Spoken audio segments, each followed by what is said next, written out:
Negative marking clear আসা উচিত, আমি মনে করি নেগেটিভ মার্কিং ক্লিয়ার আসা উচিত। কেমব্রিজ আসলে অথবা ব্রিটিশ কাউন্সিল ওদের ব্যাপারটা কি, ওরা অনেক দিন ধরেই বলে, বাট ফাইনালি যখন ইমপ্লিমেন্ট করে তখন হয়ে যায়। যেমন পেন যে ইমপ্লিমেন্ট করবে এটা আরও 1.5 বছর আগে থেকে শুনতেছিলাম, বাট এখন এসে ফাইনালি করছে।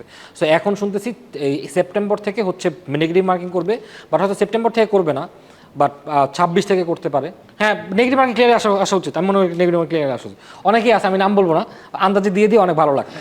ঠিক আছে, না এখানে আমি অন্যান্য ক্লাসও দেখছি এরকম অনেকেই আছে যাদের আন্দাজের লাখটা ভালো, মানে একটা র্যান্ডম ম্যারেজে হয়ে গেছে। ঠিক আছে, অনেকেই আছে। না না, ব্যাপারটা হচ্ছে যে আপনার তো ইংলিশের ক্যাপাসিটি ভালো, সো আপনি এখন কোনো কিছু চাইলেও 100% র্যান্ডম মারতে পারবেন। আপনার একটা আইডিয়া হবে যে মেবি এরকম কিছু একটা দেখছিলাম, দেখি ট্রাই করে দেখি। বাট ওই যে প্রবলেমটা হচ্ছে যে এখন আমরা অনেক ফ্রিলি ফ্লেক্সিবলি মাইরে দিতে পারি, যে আমার এরকম মনে হয়েছে একদম সময় নাই, 4 মিনিট আছে, দিলাম মাইরে দিলাম। বাট যদি নেগেটিভ মার্কিং থাকে তখন আরও একটা স্ট্রেস তৈরি হয় যে হ্যাঁ অবশ্যই হাঁটু যাও। হ্যাঁ হ্যাঁ, এটা তুমি ব্রিটিশ কাউন্সিলে ফোন করে বলো, আমি বললে হবে? হ্যাঁ আমি বললে হবে, ঠিক আছে, আমি আজকেই ফোন করে বলে দিব। ঠিক আছে।